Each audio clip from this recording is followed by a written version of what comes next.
بسم اللہ الرحمن الرحیم۔ السلام علیکم ناظرین، شیکسپیئر اور گلیلیو جو 1564 عیسوی میں یورپ کے دو مختلف کونوں میں پیدا ہوئے تھے، الگ الگ سمتوں سے 16ویں صدی کے ذہنی انقلاب کی رہنمائی کی۔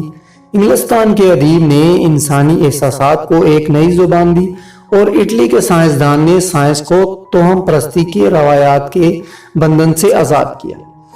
ناظرین، اٹلی کے سائنسدان گلیلیو کو پروفیسرز نے ڈاکٹر کی ڈگری دینے سے انکار کر دیا کیونکہ وہ ارسطو کے حالات پر نکتہ چینی کرتا تھا۔ آخری وقت میں جب اس نے کہا کہ زمین سورج کے گرد گھومتی ہے تو اسے جیل کی کال کوٹڑی میں ڈال دیا گیا۔ ناظرین، آج ہم اس ویڈیو میں گلیلیو کے بارے میں دلچسپ معلومات حاصل کریں گے۔ ناظرین، سائنسدانوں کی جدوجہد زیادہ کڑی ہوتی ہے۔ گلیلیو سے پہلے راجر بیکن، کوپرنیکس اور برونو جیسے سائنسدان ارسطو کی ذہنی سلطنت کے خلاف ناکام بغاوتیں کر چکے تھے۔ 70 برس کے بڑھاپے میں گلیلیو نے زمین کی حرکت کے بارے میں اپنے خیالات کا اعلان کرنے کی جسارت کی، مگر سزائے موت کے ڈر سے اس نے اپنے رائے کے غلط ہونے کا اعلان کیا کیونکہ یہ رائے ارسطو کی رائے سے آہنگ نہ تھی، مگر اس نے روایتی سائنس کے ایک ستون کو اس زور سے جھنجھوڑ دیا کہ اس کے بعد آزاد فضا میں سائنس کے فروغ کا ایک نیا دور شروع ہو گیا اور گلیلیو نے جدید تجرباتی سائنس کو مضبوط بنیادیں عطا کی۔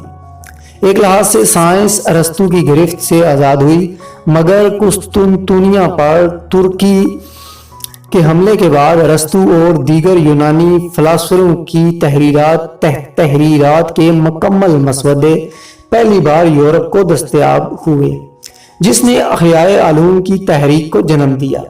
پرانے علم کی اندھا دھند تقلید کی بجائے اس کی نئی تشریحات اور تحقیقات شروع ہوئیں۔ 15ویں صدی تک ارسطو کا اثر چکا چوند کر دینے والی تندرستی کی طرح تھا جو بینائی چھین لیتی تھی، مگر جس ارسطو کو اثر نو دریافت کیا گیا اس کا اثر راہ دکھانے والی روشنی تک محدود تھا۔ گلیلیو نے اٹلی کے شہر پیسا میں پرورش پائی اور ابتدائی تعلیم حاصل کی۔ وہیں 20 سال کی عمر میں اس نے اپنی پہلی دریافت پیش کی۔ پیسا کے گرجا گھر کے گھنٹے کی حرکت کا مشاہدہ کرنے پر وہ اس نتیجہ پر پہنچا کہ ایک سرے سے دوسرے سرے تک ایک پورا چکر لگانے میں اسے ہر بار ایک جیسا وقت لگتا ہے، چاہے چکر لمبا ہو یا چھوٹا، اور پھر اسی اصول کی بنا پر بعد میں گھڑی کی ایجاد ہوئی۔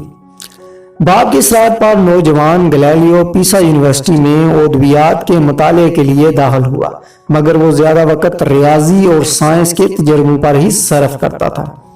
اس کے پروفیسر اس وجہ سے بھی اس پر ناراض رہتے تھے کہ وہ ارسطو کے حالات پر نکتہ چینی کرتا تھا۔ انہوں نے اسے ڈاکٹر کی ڈگری دینے سے انکار کر دیا۔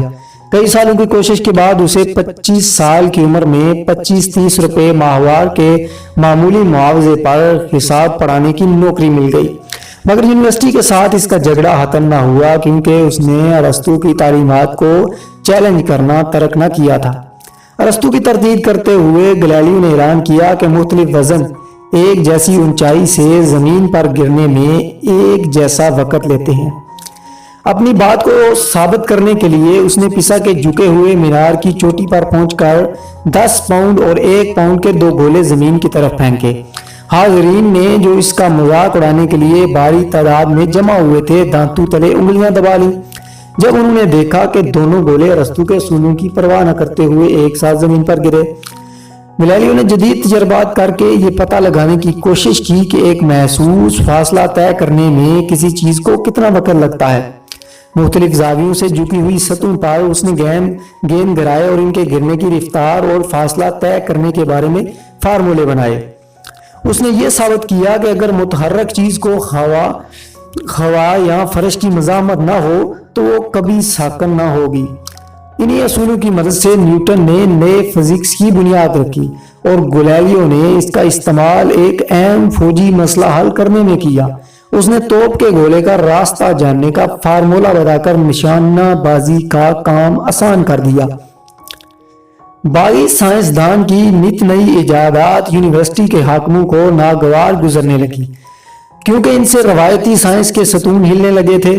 آخر اسے پیسا یونیورسٹی چھوڑنے پر مجبور ہونا پڑا، مگر اس عرصہ میں ریاضی اور فزکس کے حلقوں میں اس کی شہرت کافی پھیل چکی تھی۔